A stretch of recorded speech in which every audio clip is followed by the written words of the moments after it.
Hello, I'm Jenny Quinn, Professor of Mathematics at the University of Washington, Tacoma. To organize and prioritize my work life, I used to make to-do lists. Weekly lists, daily lists, mental lists, and yes, lists of lists.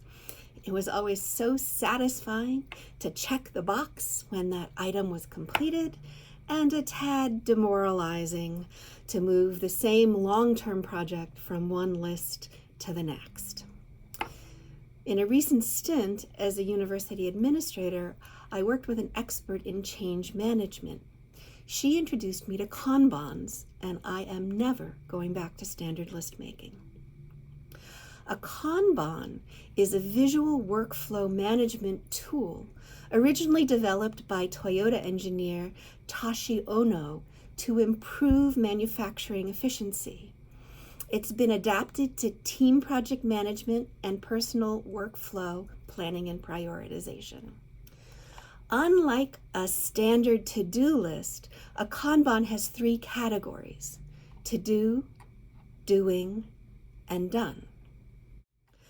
For my personal Kanban, each task is written on an individual Post-it note. If there's a deadline, the target date is written down in the lower right-hand corner. The note is then placed in an appropriate category in the Kanban. I use my windows as my Kanban. I know others that use part of a whiteboard, their doors, drawer faces for file cabinets, or even an blank expansive wall in their office. It's the first thing I see when I enter in the morning, and I am continually adding and reorganizing based on priorities and progress. What's beautiful about a Kanban is that you see it. If a task is stagnating, it pushes me to ask for help.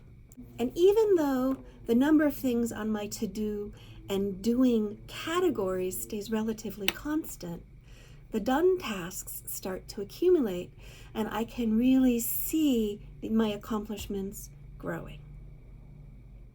At the transition between quarters, I will remove everything on my done list and start afresh and reprioritize for the next 3 months.